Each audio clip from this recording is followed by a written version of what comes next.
Mari kita datang kepada Tuhan, Allah Bapa kami yang ada dalam surga. Sebelum kami mendengar firman-Mu Tuhan, kami berdoa biar Engkau yang menolong kami Tuhan, supaya kami dapat menyediakan hati kami untuk menerima kebenaran firman-Mu. Biar Roh Kudus-Mu Tuhan yang terus menyertai kami, yang terus mengajar kami daripada kebenaran firman-Mu. Terima kasih, terpujilah nama-Mu. Dalam nama Tuhan Yesus Kristus kami sudah berdoa, amin. Mari kita membuka di dalam Roma 12 ayat 1. Roma 12 ayat 1. Karena itu, saudara-saudara, demi kemurahan Allah, aku menasihatkan kamu supaya kamu mempersembahkan tubuhmu sebagai persembahan yang hidup, yang kudus dan yang berkenan kepada Allah. Itu adalah ibadahmu yang sejati. Seringkali apabila kita melihat sesuatu kejadian, kita akan menganggap bahwa itu adalah satu tanda, satu maksud untuk kita. Contohnya apabila kita melihat awan yang gelap, dan kita akan membuat kesimpulan itu adalah tandanya hujan akan turun, hujan itu akan datang. Jadi kalau kita ada jemuran di luar ataupun pakaian yang kita jemur, kita akan dengan secepatnya akan mengambil jemuran itu dan bawa masuk ke dalam rumah, sebab hujan akan turun. Di dalam firman Tuhan yang kita lihat pada hari ini, saudara-saudari, Rasul Paulus berkata kepada jemaat di Roma dan mengatakan kepada mereka supaya mempersembahkan tubuh mereka sebagai persembahan yang hidup, yang membawa satu pengertian, yang membawa satu maksud ataupun satu tanda kepada orang-orang percaya di Roma. Dan sama juga untuk kita, saudari, untuk kita yang mempersembahkan tubuh kita sebagai persembahan yang hidup kepada Tuhan, itu adalah membawa satu maksud untuk apa yang kita lakukan itu. Apa yang kita lakukan itu adalah menunjukkan sesuatu, memberi tanda kepada sesuatu. Dan dalam Roma 12 ayat 1 ini, dia memulakan kata-katanya dengan dua perkataan, yaitu karena itu. Yang bermaksud ada sesuatu ataupun ada buah pikiran yang dia telah beri kepada jemaat di Roma sebelum Roma pasal 12 ini. Dan apakah yang dia telah utarakan, apakah yang dia telah kongsikan kepada mereka, saudara-saudari, di dalam pasal 1 sampai pasal yang ke-11. Rasul Paulus berkata kepada jemaat di Roma tentang dua cara kehidupan. Yang pertama yaitu hidup di bawah hukum Taurat yang diajar oleh Nabi Musa, bahwa orang-orang Yahudi ketika mereka keluar daripada Mesir, mereka menerima hukum Musa. Dan yang keduanya ialah hidup di dalam kasih karunia Tuhan Yesus. Dan kita hidup di dalam kasih karunia Tuhan Yesus ketika kita menerima Tuhan Yesus sebagai Tuhan dan Juru Selamat kita. Kita hidup di dalam kasih karunia-Nya. Kita telah dikeluarkan daripada kegelapan, daripada kuasa kegelapan, dan diletakkan di dalam terangnya Tuhan, di dalam kerjaan terangnya. Dan oleh sebab itu Rasul Paulus berkata, karena kita sekarang hidup di dalam kasih karunia Tuhan Yesus, bukan lagi hidup di bawah hukum Taurat. Kita telah dibebaskan, kita telah dimerdekakan. Karena itu kita mempersembahkan tubuh kita sebagai persembahan yang hidup, yang menjadi satu bau yang harum di hadapan Tuhan, yang menyenangkan hati Tuhan. Jadi dia berkata, karena kita bukan lagi hidup di bawah hukum Taurat, sekarang kita hidup di dalam kasih karunia Tuhan Yesus. Mari kita mempersembahkan tubuh kita sebagai persembahan yang hidup, kudus, dan berkenan kepada Tuhan. Selalunya saudari, apabila kita menerima sesuatu yang baik, kita mau berkongsikan kepada orang lain pengalaman kita, kebaikan yang kita alami itu. Kita mau mereka juga merasakan apa yang kita rasakan, apa yang kita lalui. Kita mau mereka melaluinya juga. Kita mau mereka mengetahui apa yang kita ketahui. Sama juga tentang perkara-perkara yang rohani. Kita mau teman-teman kita, saudara-saudari kita, ahli keluarga kita juga mengalami apa yang kita alami. Jadi Rasul Paulus berkata kepada jemaat di Roma, dia berkata, demi kemurahan Allah, dia mengenali kebaikan Tuhan. Di dalam 1 Timotius pasal 1 ayat 15, dia berkata kepada Timotius, perkataan ini benar dan patut diterima sepenuhnya. Kristus Yesus datang ke dunia untuk menyelamatkan orang berdosa, dan di antara mereka akulah yang paling berdosa.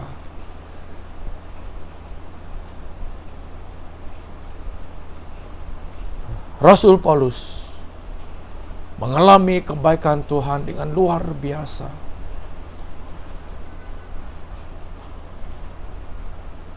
Oleh sebab itu dia menyerahkan hidupnya untuk melayani Tuhan. Kemana Tuhan panggil dia, dia melayani Tuhan dengan setia.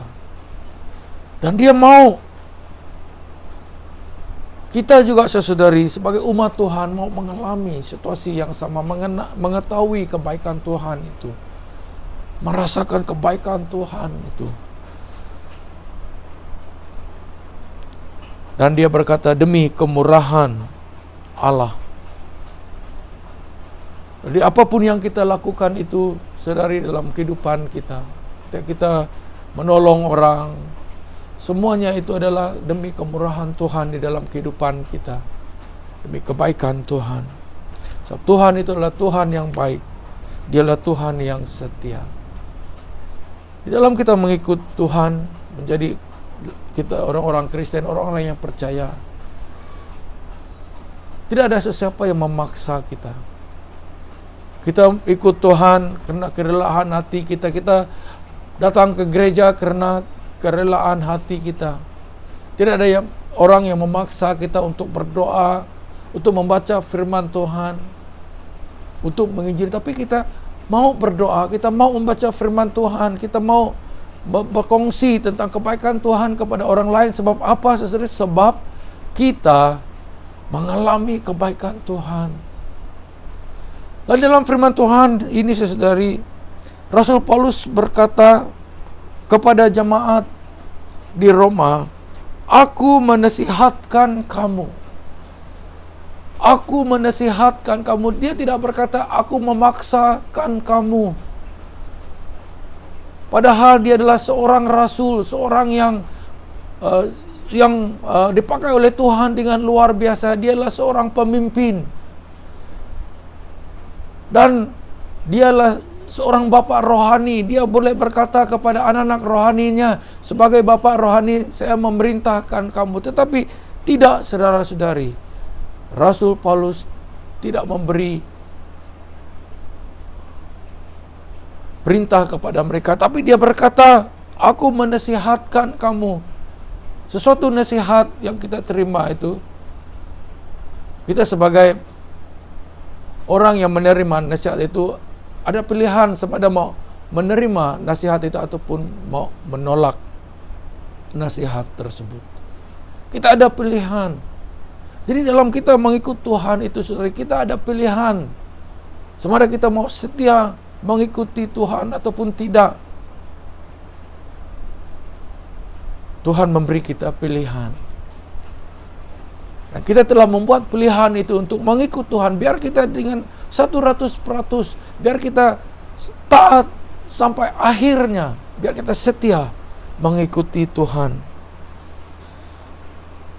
Kita akan belajar dalam firman Tuhan pada pagi hari ini. Apakah artinya apabila kita mempersembahkan tubuh kita sebagai persembahan yang hidup kepada Tuhan? Apakah maksudnya kita mempersembahkan tubuh kita kepada Tuhan sebagai tanda ucapan syukur kita kepadanya? Tuhan begitu baik bagi kita, saudara-saudara, dalam masalah kita, di dalam kekurangan kita. Kadang-kadang kita akan mengalami situasi di mana kita tidak tahu apa yang perlu kita lakukan. Di saat kita memerlukan pertolongan Tuhan, Dia datang. Pertolongan Tuhan dalam kehidupan kita tidak pernah terlambat. Dia ada bersama-sama dengan kita. Oleh sebab itu, kita sentiasa mau bersyukur kepada Dia, berterima kasih kepadanya. Banyak lagu-lagu, saudari, tentang kesyukuran kepada Tuhan. Dan kita juga pernah menyanyikan lagu-lagu kesyukuran. Lagu-lagu yang mengucapkan terima kasih kita kepada Tuhan karena apa yang Dia telah lakukan di dalam kehidupan kita. Kita dulu hidup di dalam kesusahan. Hidup kita tidak menentu. Kita tidak ada kekuatan, tidak ada kuasa untuk mengalahkan tabiat-tabiat yang ada, yang kita gumuli. Tetapi pada saatnya kita memerlukan pertolongan Tuhan, Tuhan menolong kita, mengeluarkan kita daripada situasi itu, melepaskan kita, membebaskan kita, supaya kita merdeka, boleh mengatasi masalah tersebut, boleh mengatasi tabiat tersebut.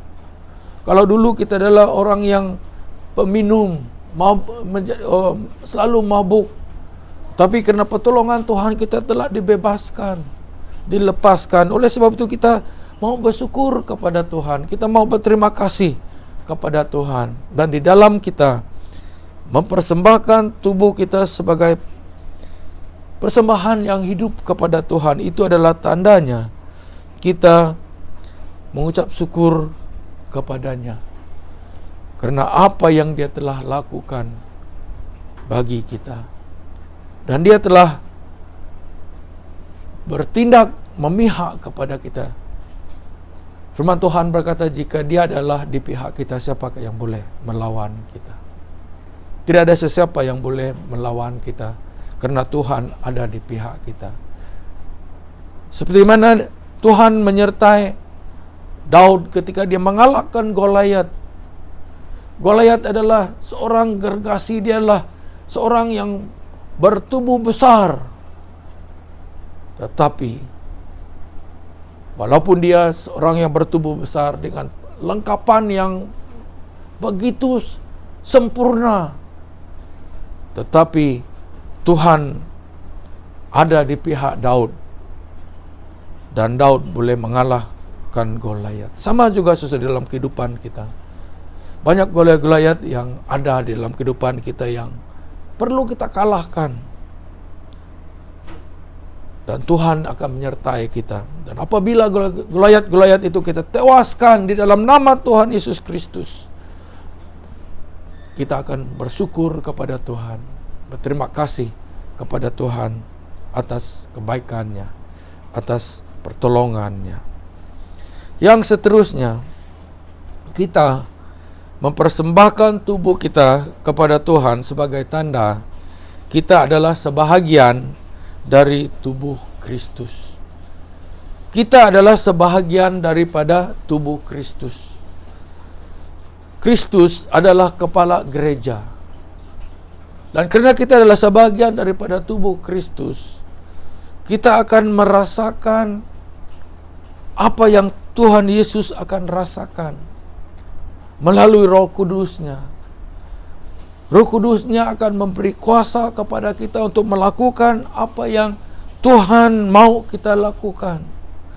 Dan kadang-kadang kita merasakan bahwa kita tidak mampu, tetapi Tuhan memberi kita kekuatan, Dia memberi kita kuasa. Sebab apa? Sebab kita adalah sebagian daripada tubuh Kristus. Kita tidak akan keseorangan.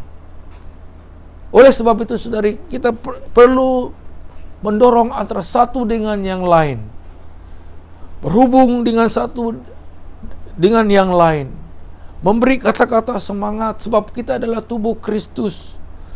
Sebab jika seorang daripada kita dalam kelemahan, yang lain akan merasakannya. Jika ada di antara kita yang sakit secara rohani, dia lemah, yang lain-lain akan merasakannya. Sebab kita adalah dalam satu tubuh. Seperti mana kalau jari telengking kita, jari yang kecil ini merasa sakit, bagian tubuh-tubuh yang lain juga akan merasakannya. Sebab jari yang kecil itu adalah sebagian daripada tubuh kita. Jadi sama juga di dalam tubuh Kristus. Setiap pribadi kita adalah penting bagi Tuhan. Tuhan mau setiap kita sihat dari segi rohani. Dia mau kita bertumbuh di dalam kerohanian kita. Dia mau kita kuat di dalam iman kita, teguh. Apapun cobaan yang kita hadapi, Dia mau kita sentiasa sehat secara rohani. Dalam Efesus 2 ayat 23 dia berkata, di dalam Dia kamu juga turut dibangunkan menjadi tempat kediaman Allah di dalam Roh. Tuhan mau kita dibangunkan di dalam kerohanian kita. Dia mau kita dibangunkan, dikuatkan, diteguhkan. Kita adalah sebahagian daripada tubuh Kristus. Dan kita saling mendorong antara satu dengan yang lain, berdoa untuk satu dengan yang lain, biar kita dikuatkan, kita diteguhkan di dalam iman kita. Yang seterusnya, saudara-saudari, kita mempersembahkan tubuh kita kepada Tuhan sebagai tanda kita rela untuk dipakai oleh-Nya. Tuhan mau menggunakan kita menjadi alat-Nya. Kita yang pernah mengalami kebaikan Tuhan, biar kita menjadi saluran berkat Tuhan dimanapun Dia telah meletakkan kita. Biar kita menjadi alat-Nya. Dan kadang-kadang, saudari, kita apabila kita melihat pada diri kita, kita akan berkata, bagaimana Tuhan boleh menggunakan saya? Saya banyak kekurangan. Saya kekurangan ini. Saya tidak dapat melakukan ini. Jadi, saya tidak pikir yang Tuhan boleh menggunakan saya, Tuhan boleh memakaikan saya. Pikiran-pikiran yang seperti itu, saudari, itu adalah pikiran-pikiran yang biasa. Kita biasa pikir pikiran-pikiran yang seperti itu. Apabila kita melihat diri kita, kita akan melihat kekurangan kita. Ya, kita kekurangan ini, kita tidak dapat melakukan ini. Ada satu kaji selidik yang dibuat di antara gembala-gembala di Amerika Serikat. Dan gembala-gembala ini adalah gembala-gembala yang luar biasa. Mereka mempunyai gereja yang besar. Dan dibuat kaji selidik antara mereka ini, diberi soalan kepada mereka ini, gembala-gembala ini, dan soalannya ialah, adakah mereka merasakan diri mereka seorang pemimpin? Adakah mereka merasakan diri mereka adalah seorang pemimpin? Dan daripada mereka ini sendiri hanya 6% saja yang mengatakan bahwa mereka merasakan bahwa mereka adalah pemimpin, seorang pemimpin, dan 94% itu mengatakan bahwa mereka bukan pemimpin. Walaupun mereka ini adalah gembala-gembala yang memiliki gereja-gereja yang besar, jemaat-jemaat yang ramai, tetapi 94% mengatakan mereka tidak fikir yang mereka adalah pemimpin. Jadi mereka melihat kekurangan mereka. Sama juga saudari. Apabila kita melihat diri kita, kita akan melihat, oh saya kurang ini, kurang itu. Tetapi Tuhan masih menggunakan kita. Tuhan masih menggunakan kita. Di dalam kekurangan kita, Tuhan menggunakan kita. Tuhan yang menyediakan kita untuk pelayanannya. Kalau dulu mungkin ada di antara kita yang pernah melalui kesedihan, sebab ada orang yang kita kasihi, orang yang paling dekat dengan kita, mereka sudah pergi dan kita kehilangan orang yang kita kasihi, orang yang paling dekat dengan kita, dan ada kemudiannya kita berjumpa dengan orang yang juga melalui situasi yang sama. Dan kita duduk bersama dengan mereka dan kita berkata kepada mereka, saya tahu apa yang kamu sedang lalui sebab saya pernah melaluinya. Kita memberi dorongan kepada orang-orang ini. Dia akan bersemangat kembali karena dia tahu bahwa kita mempedulikan dia dan kita telah berkata kepada dia, kita memahami situasinya. Sebab apa, saudara-saudari? Sebab kita pernah mengalami situasi yang sama. Tuhan menggunakan kita menjadi alatnya untuk mendorong orang-orang yang memerlukan dorongan. Melalui kata-kata kita, melalui perbuatan kita, melalui apa yang kita lakukan,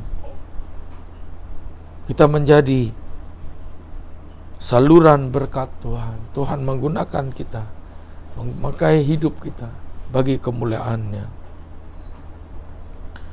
Di dalam 2 Timotius 2 ayat 20 dia berkata, dalam rumah Tuhan yang besar bukan hanya terdapat perabot dari emas dan perak, melainkan juga dari kayu dan tanah. Yang pertama dipakai untuk maksud yang mulia, dan yang terakhir untuk maksud yang kurang mulia. Di dalam rumah yang besar itu banyak jenis perabot, banyak jenis peralatan, dan setiap perabot ataupun peralatan ini ada gunanya. Tidak ada yang terkecuali. Jadi sama juga di dalam tubuh Tuhan, saudari. Setiap pribadi kita ada peranan. Ya, ada bahagiannya kita untuk kita di dalam tubuh Kristus. Dan mari kita menyerahkan hidup kita, mempersembahkan tubuh kita sebagai persembahan yang hidup, yang kudus dan berkenan kepada Tuhan, supaya Tuhan dapat menggunakan kita terus menerus sebagai alatnya. Biar kita hidup kudus, karena Tuhan itu adalah Tuhan yang kudus. Dia mau menggunakan hidup kita menjadi alatnya. Dan biar nama Tuhan Yesus yang dipermuliakan. Yang seterusnya, saudara-saudari, kita mempersembahkan tubuh kita kepada Tuhan sebagai tanda kita sedia dibentuk oleh Tuhan.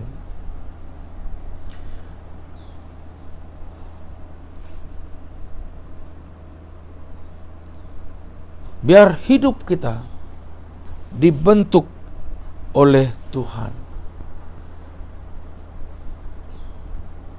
Biar kehidupan kita saudari menjadi seperti tanah liat di dalam tangan tukang periuk yang terdapat di dalam Yeremia. Dia berkata bahwa tanah liat di dalam tangan tukang periuk ini, tanah liat itu dia boleh bentuk mengikut kehendaknya. Dan tanah liat ini akan dibaling, akan dipijak, akan dipukul, akan ditarik. Dan tukang periuk ini boleh melakukan kehendaknya ke atas tanah liat itu, supaya tanah liat itu boleh dibentuk menjadi periuk yang sempurna dan diletakkan dalam api yang panas. Dan apabila ia keluar daripada api itu, ia adalah periuk yang sempurna yang boleh dipakai. Sama juga sesuai dalam tangan Tuhan itu, kita adalah seperti tanah liat ini. Dan kadang-kadang kita bertanya kepada Tuhan, Tuhan, kenapa saya melalui situasi ini? Kadang-kadang kita merasakan, ayo tidak tahan. Saya mau keluar daripada situasi ini, saya tidak tahan lagi. Kita tidak faham kenapa kita melalui situasi tertentu. Ya, di dalam perniagaan kita gagal, kita rugi, kita tidak faham kenapa. Di dalam perhubungan kita putus, ada perselisihan. Lalu kita bertanya, kenapa hal ini terjadi? Kita dibuang daripada pekerjaan kita. Tapi dalam semuanya itu saudari, Tuhan tengah membentuk kita, Tuhan tengah memproses kita. Sebab Dia mengasihi kita, Dia tidak akan meninggalkan kita. Sebab firman Tuhan berkata bahwa Tuhan tidak akan meninggalkan hasil ciptaan tangannya. Dia akan memelihara kita, menjaga kita. Jadi jangan kita takut sesuai dalam Tuhan memproses kita, dalam Tuhan membentuk kita itu, kita terus taat kepada Tuhan, terus teguh di dalam Dia, terus berdiri dengan teguh di dalam Tuhan, setia kepadanya, sebab Dia mengasihi kita. Sebab Dialah Tuhan yang penuh dengan kebijaksanaan, walaupun kadang-kadang kita tidak mengerti. Tapi Tuhan adalah Tuhan yang penuh dengan kebijaksanaan. Dialah Tuhan yang penuh dengan hikmat. Dan cara Tuhan itu lebih tinggi daripada cara kita. Fikiran Tuhan itu lebih tinggi daripada fikiran manusia. Jadi biar kita saudari tetap percaya kepada Tuhan. Walaupun kadang-kadang kita tidak mengerti kenapa hal itu terjadi di dalam kehidupan kita. Tapi rencana Tuhan itu adalah rencana yang baik bagi kita.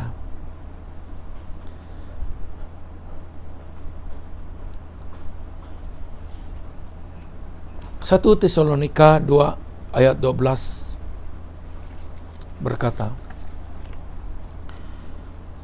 dan meminta dengan sangat supaya kamu hidup sesuai dengan kehendak Allah yang memanggil kamu ke dalam kerjaan dan kemuliaannya. Tuhan telah memanggil setiap pribadi kita ke dalam kerjaan dan kemuliaannya. Tuhan mempunyai tujuan bagi kehidupan kita, yaitu untuk berada dalam kerjaan dan di dalam kemuliaannya. Rencana Tuhan itu adalah rencana yang baik untuk setiap pribadi kita. Di dalam Dia sesaudari ada kekuatan, ada kemenangan. Jadi apapun yang kita miliki, segala-galanya adalah dari Tuhan. Tuhan telah memberi kita kekuatan. Tuhan telah memberi kita hikmat. Tuhan memberi kita Roh Kudus untuk menguatkan kita, untuk memberi kita hikmat, kebijaksanaan. Dan Roh Kudus itu ada bersama-sama dengan kita. Karena itu, saudara-saudara, demi kemurahan Allah, aku menasihatkan kamu supaya kamu mempersembahkan tubuhmu sebagai persembahan yang hidup, yang kudus, dan yang berkenan kepada Allah. Itu adalah ibadahmu yang sejati. Mari kita berdoa. Allah Bapa yang ada dalam surga, terima kasih untuk firman-Mu. Engkau Tuhan yang sangat baik, Engkau Tuhan yang setia, Engkau Tuhan yang ada bersama-sama dengan kami, Tuhan yang tidak pernah meninggalkan kami. Saya berdoa untuk anak-anak-Mu pada saat ini dimanapun mereka sedang berada, baik ketika mereka di rumah, dimanapun mereka berada pada saat ini. Tuhan, Engkau yang menyertai mereka, beri mereka kekuatan. Yang sakit Engkau sembuhkan Tuhan, yang sedang membuat keputusan Tuhan, Kau beri hikmat supaya mereka membuat keputusan yang sesuai mengikut kehendak-Mu. Dan dalam kekurangan Tuhan, Engkau yang mencukupi, karena Engkau lah Yehova Jireh, Tuhan yang mencukupkan segala keperluan kami. Terima kasih untuk penyertaan-Mu dalam ibadah kami pada pagi hari ini. Saudara-saudari, biar kasih karunia yang datang daripada Allah Bapa dan Putranya Yesus Kristus dan penyertaan Roh Kudus yang menyertai kita semua. Biar wajah Tuhan menyinari ke atasmu, biar wajahnya itu terus bersinar ke atasmu dimanapun engkau berada, baik ketika engkau berada di dalam rumah ataupun di luar rumah, ketika engkau memandu di tempat kerjamu. Biar wajah Tuhan itu bersinar ke atasmu, karena Dia mengasihi engkau,